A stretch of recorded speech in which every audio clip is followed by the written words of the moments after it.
Hello friends, Qasmi fashion में आपका स्वागत है। फ्रेंड्स, आज मैं एक जो प्रोजेक्ट लेके आई हूँ उसमें मैं इस फैब्रिक का यूज़ करने वाली हूँ। ये फैब्रिक मेरे पास कट पीस बच गया था और ये बहुत ही प्यारा इसका प्रिंट है, तो इसे मैं बनाऊंगी एक ऑब्जेक्ट जो मैं आपको one by one step by step दिखाऊंगी। तो उसके लिए मैंने लिया है ये रबर शीट। ये रबर शीट है 17.5 यहाँ और इधर से है 11.5। तो फ्रेंड्स, ये रबर शीट को यूज़ करूँगी और इस फैब्रिक को यूज़ करूँगी और साथ में इसे मिलते जुलते इस फैब्रिक को भी यूज़ करूँगी। तो फ्रेंड्स, मैं इसे कट कैसे करूँगी अभी आपको बताती हूँ। ये रबर शीट उसका मेजरमेंट है परफेक्ट। मैंने इसे हाफ कर दिया तो 17.5 का निकल के आता है। इस तरीके से हम बिल्कुल परफेक्ट हाफ कर लिया है। अब इसी लाइन पे हम यहाँ निशान बना लेंगे।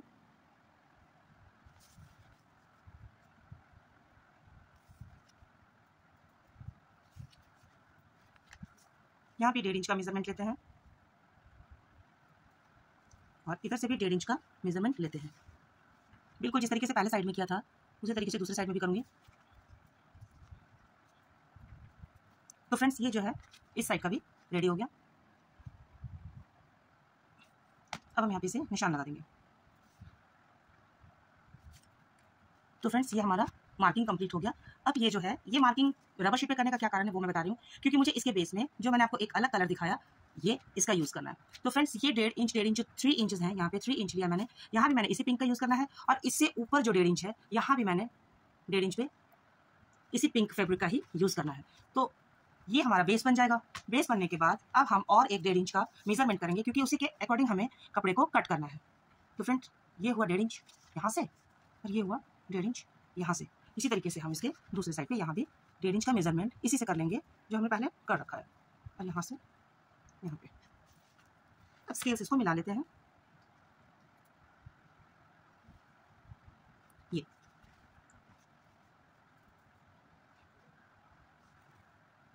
अब फ्रेंड्स, ये देखिए, ये जो हमारा बिल्कुल प्योर पिंक होगा ये पार्ट, और ये पार्ट जो होगा वो प्रिंटेड होगा इस फैब्रिक से। तो फ्रेंड्स, इससे बिल्कुल ये आइडिया मिल गया कि मुझे इसे कैसे मेजर करके बनाना है और मुझे कहाँ तक ये है। यहाँ से मैं इस कट पीस का कट करूँगी। ये देखिए, यहाँ पे 7 इंच है, तो हाफ इंच हमारा स्टिचिंग में जाएगा और 6 इंच ये टोटल मेजरमेंट जो है इस लाइन का ये पूरा 6 इंच है और हाफ इंच यहाँ तक आएगा। तो इसी मेजरमेंट के साथ मैं इसे कट कर लूँगी ताकि ये हमारा मिडिल पोर्शन तैयार हो जाए। और उसको मैं यहाँ पे इस कपड़े में कैसे लगाऊंगी ये मैं इसके बाद बताती हूँ। मैंने इस फैब्रिक के जहाँ पे 3.5 इंच की मार्जिन आ रही है वहाँ तक मैंने इस फैब्रिक को ले लिया है। ये देखिए, यहाँ तक हमारे 3.5 इंच की मार्जिन आ रही है, तो हम इसे यहाँ पे इस तरीके से चौक की हेल्प से मार्क कर लेंगे। और यही 3.5 इंच हम मार्क करेंगे इस साइड भी, लेकिन उससे पहले मुझे इसका मेजरमेंट 11.5 मार्क करना है। तो फ्रेंड्स, 11.5 से मैं थोड़ा 1-2 सूत ज़्यादा ही लूँगी ताकि हमारा फैब्रिक कम ना पड़े। 11.5 इसे मैंने लिया है 2 सूत दोनों तरफ एक्स्ट्रा, यानी 12। मैंने ये 12 लिया है और 12 पे मैं इसे मार्क कर दे रही हूँ। ये मैंने 12 पे मार्क कर दिया। मार्क करने के बाद अब मैं फिर से यहाँ पे 7 इंच लूँगी 3.5 करके। तो फ्रेंड्स, ये हो गया हमारा 3.5 और ये हो गया हमारा 12। अब इसे हम प्रॉपर तरीके से कट कर लेंगे। इसके लिए हम लेंगे यहाँ पे हमारा ये जो स्केल है ये भी 12 इंच का ही आता है, तो ये बिल्कुल पूरे कपड़े को कवर करके इस तरीके से लाइनिंग हो जाएगी मेरी। तो ये मैंने कर लिया। अब इस पीस को हम यहाँ से निकाल लेंगे।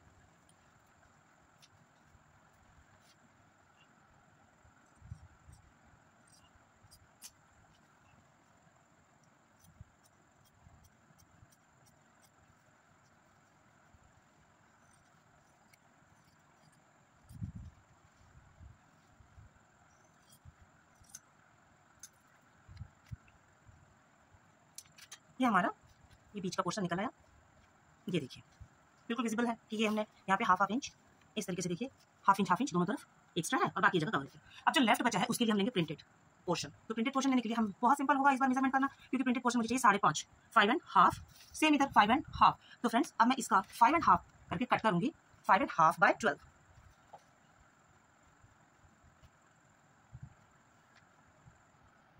तो 5.5 की जगह पे हम इसे लेंगे 6.5, क्योंकि हमारा कुछ पोर्शन सामने की तरफ भी लगने वाला है। जब हम इसको रबर शीट को ढकेंगे तो मुझे इसमें थोड़ा एक्सेस फैब्रिक की जरूरत पड़ेगी। या तो हम 1 इंच ले लें या तो हम 2 इंच ले लें, इससे कोई दिक्कत नहीं। तो हमारा वो पोर्शन आया था 5.5, तो मैं यहाँ पे 7 ले रही हूँ।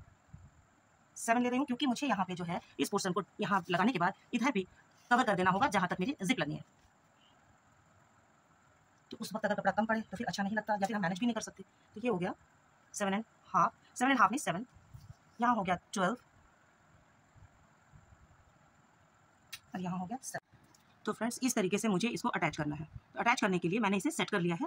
अब मैं इसके हाफ इंच को इस तरीके से अटैच करूँगी और जब कंप्लीट अटैच हो जाएगा उसके बाद ही मैं इसे रबर शीट पे फिक्स करूँगी।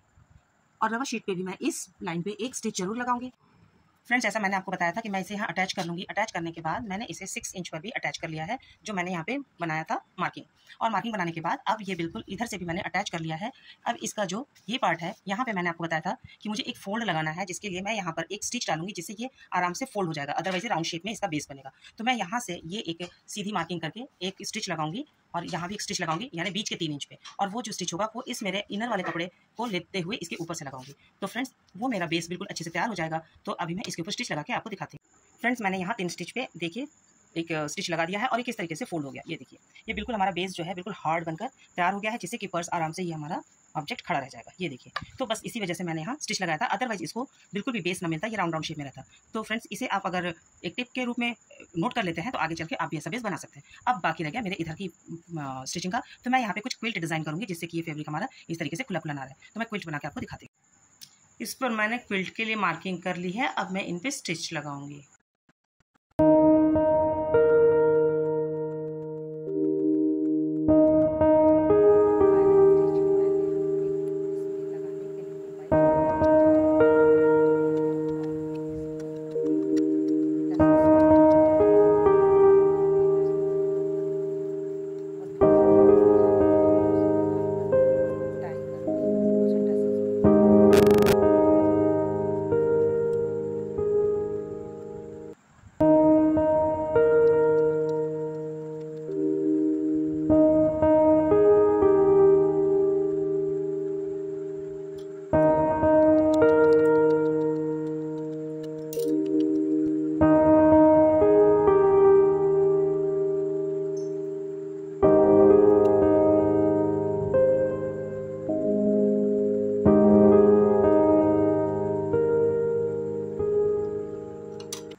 इस तरीके से हम 8 टसल्स बनाएंगे।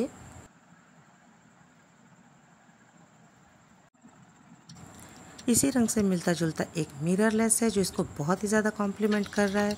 तो इसे मैं जो प्योर पिंक था उसके ऊपर स्टिच कर दूंगी। इसके एक साइड को स्टिच करूंगी और दूसरे साइड को स्टिच करने से पहले मैं वहाँ पे टसल्स फिट करूंगी। वो कैसे करना है आइए दिखाती हूँ।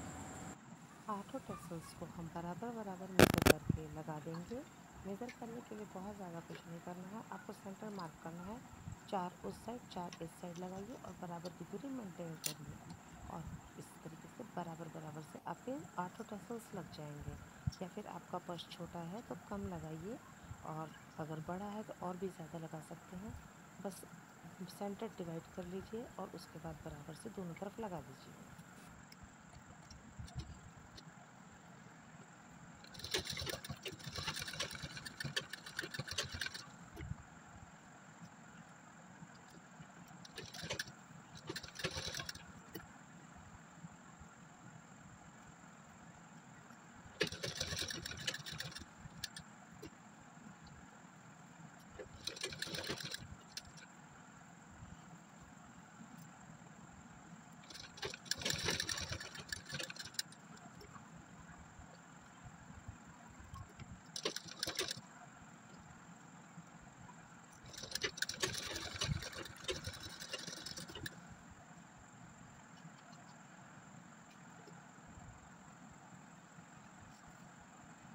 टसल्स अब लग चुके हैं। अब इसके साइड के जो मैंने 1.5 इंच की मार्किंग की थी उसे मैं कट कर लूँगी दोनों तरफ से। मार्किंग बिल्कुल विजिबल है। ये बहुत ही पतला कपड़ा है ये इनर का पर्स के, इसीलिए बिल्कुल आराम से दिखाई दे रहा है। तो इसे कट करने में कोई दिक्कत नहीं है। और लीजिए ये मैंने कट कर लिया है। अब दूसरे साइड का भी इसी तरीके से कट कर लूँगी। अगर आप इनर में थिक कपड़ा लगाते हैं तो आप फिर इनर को अटैच करने के बाद ही मार्किंग करिए। ये ब्लाउज़ पीस का अस्तर था, इसलिए ये मैंने इस तरीके से किया। अब फाइनल स्टिच लगाने से पहले टर्न आता है हैंडल का। तो मैंने लिया है ये बेल्ट जो कि है 1.5 इंच से थोड़ा ज़्यादा। तो इसका मैं सेंटर मार्क करके कट कर लूँगी, क्योंकि इसकी प्रॉपर मार्किंग करके मैंने कट नहीं की है। ये मेरे पास बेल्ट पड़ा था तो मैंने इसे बिल्कुल बीच से कट कर लिया है, और कट करने के बाद 2 इंच की पट्टी काट कर इसे रैप करके स्टिच कर लिया है। और इस तरीके से मैंने 2 हैंडल बना लिया है।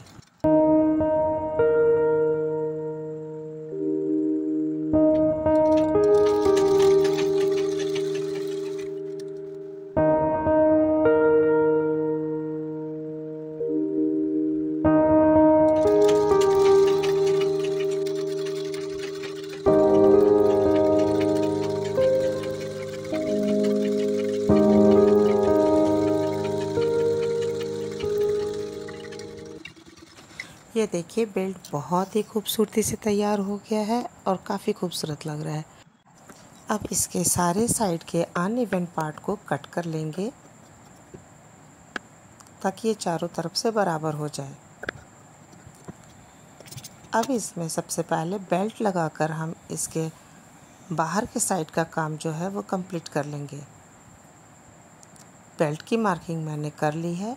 सेंटर को मेज़र करने के बाद दोनों तरफ मैंने 3-3 इंच का लिया है मेज़रमेंट, और जो मैं बेल्ट लगाऊंगी वो 3 इंच जो लिया है मैंने उसके अंदर लगाऊंगी। तो ये मैंने मार्किंग के अंदर साइड बेल्ट को रखकर स्टिच कर लिया है, और इसी तरीके से दूसरे तरफ भी स्टिच कर लूँगी।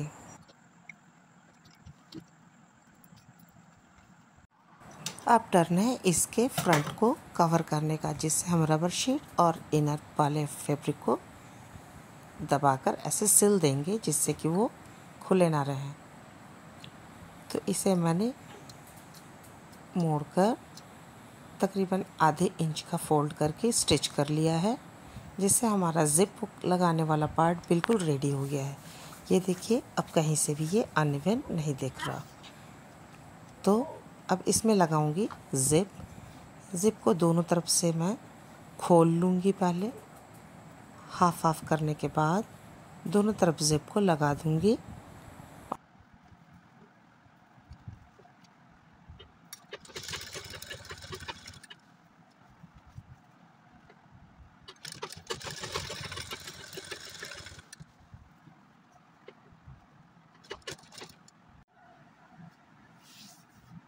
ये हमारे ज़िप लग गए। अब लगाने के बाद जो बाहर के साइड ज़िप का स्टिच आया है और जो बेल्ट हमारा उल्टे साइड में टर्न हुआ है, दोनों को सही करने के लिए और इस पर्स को थोड़ा और सुंदर डेकोरेट करने के लिए एक प्यारा सा लेस लगाएंगे, जिससे कि इसका फ्रंट बहुत ही सुंदर दिखे और जो स्टिच हमने किया है वो बिल्कुल भी ना दिखे।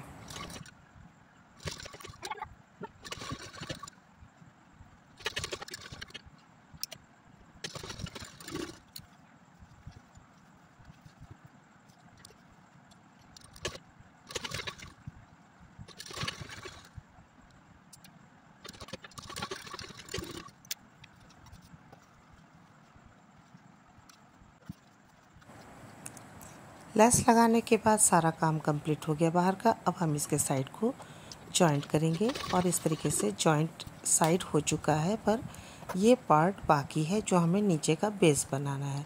तो जो नीचे का बेस बनाना है वो 1.5 इंच की जो मैंने कट की है उसे अच्छे तरह से बाहर के फैब्रिक के साथ पकड़ के स्टिच कर लेंगे, और स्टिच करने के बाद जो अनइवन सा पार्ट है उसे इसी फैब्रिक से एक छोटे छोटे इस फैब्रिक के पीसेस लगा के उसे बंद कर लेंगे, जिससे अंदर भी ये बिल्कुल सही हो जाए।